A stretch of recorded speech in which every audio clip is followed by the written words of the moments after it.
दोस्तों आज मैं बात करने जा रहा हूँ भारत की सबसे प्रसिद्ध सेलिब्रिटीज में से एक, तमिल, तेलुगु और बॉलीवुड फिल्मों में अपनी एक्टिंग का छाप छोड़ चुकी स्टार एक्ट्रेस काजल अग्रवाल के बारे में, जिन्होंने अपनी शुरुआत तो एक बॉलीवुड फिल्म से की थी, लेकिन आगे चलकर वह ज्यादातर तमिल और तेलुगु फिल्मों में नजर आने लगी। और दोस्तों काजल अग्रवाल एक ऐसी एक्ट्रेस हैं जिन्होंने बहुत ही कम समय में अपनी शानदार एक्टिंग के बलबूते लोगों के दिलों में अपनी जगह बनाई है।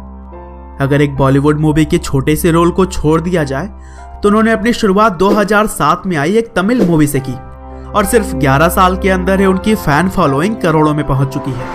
तो दोस्तों अगर आप भी काजल अग्रवाल की अदाकारी के फैन हैं और उनकी पूरी लाइफ जर्नी को जानना चाहते हैं तो इस वीडियो के साथ बने रहिए। तो दोस्तों इस कहानी की शुरुआत होती है 19 जून 1985 से, जब मुंबई में रह रहे एक पंजाबी परिवार में काजल अग्रवाल का जन्म हुआ।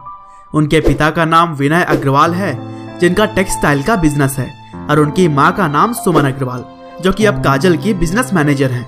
साथ ही काजल अग्रवाल की एक बहन भी है जिनका नाम निशा अग्रवाल है, और वह भी तमिल, तेलुगु और मलयालम फिल्मों में काम करती हैं। काजल अग्रवाल ने अपनी शुरुआती पढ़ाई सेंट अन्नेस हाई स्कूल से की। इसके बाद उन्होंने जय हिंद कॉलेज में एडमिशन लिया और यहाँ पर पढ़ने के बाद उन्होंने किशन चंद चेलाराम कॉलेज से मास मीडिया में अपनी ग्रेजुएशन की पढ़ाई कंप्लीट की। काजल के अंदर शुरू से ही एक्टिंग का एक अलग ही जुनून था और इसी जुनून को देखते हुए सिर्फ 19 साल की उम्र में उन्हें अपनी पहली बॉलीवुड फिल्म में छोटा सा रोल मिल गया और इस मूवी का नाम था क्यों हो गया ना। लेकिन आगे चलकर उन्होंने अपनी एक्टिंग को और भी इम्प्रूव किया और कुछ सालों के गैप के बाद उन्हें तमिल डायरेक्टर भारतीय राजा की फिल्म बोम्मालातम के लिए साइन कर लिया गया। हालांकि यह फिल्म किसी वजह से उस टाइम रिलीज नहीं हो सकी और इसे रिलीज किया गया 12 दिसंबर 2008 को। लेकिन इससे पहले काजल अग्रवाल ने लक्ष्मी कल्याणम नाम की एक टॉलीवुड फिल्म में काम कर लिया और इस तरह से 15 फरवरी 2007 को रिलीज हुई यह मूवी उनकी टॉलीवुड डेब्यू बनी। हालांकि उनका डेब्यू मूवी बॉक्स ऑफिस पर ज्यादा कामयाब नहीं हो सका था, लेकिन काजल अग्रवाल ने इस मूवी में अपनी एक्टिंग से लोगों को आकर्षित किया और फिर इसी साल उन्होंने एक और फिल्म में काम किया था जिसका नाम था चंदा मामा।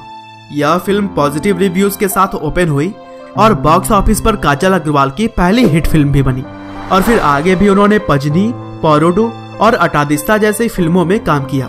लेकिन सही मायने में एक एक्ट्रेस के तौर पर वह सफल हुई 2009 में, जब 30 जुलाई को रिलीज हुई SS राजामौली की फिल्म मगधीरा में उन्होंने अपनी शानदार एक्टिंग से लोगों का मनोरंजन किया।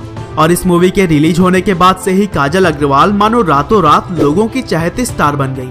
मगधीरा एक हाई बजट फिल्म थी और यह फिल्म अभी तक सबसे ज्यादा कमाई करने वाली टॉलीवुड फिल्मों में भी शुमार की जाती है। मगधीरा फिल्म के बाद काजल अग्रवाल तेलुगु फिल्मों के डायरेक्टर्स की पहली पसंद बन गई थी और फिर 2 साल के बाद से मगधीरा मूवी को मावीरन नाम से तमिल में भी रिलीज किया गया और यह फिल्म भी बॉक्स ऑफिस पर सुपरहिट साबित हुई।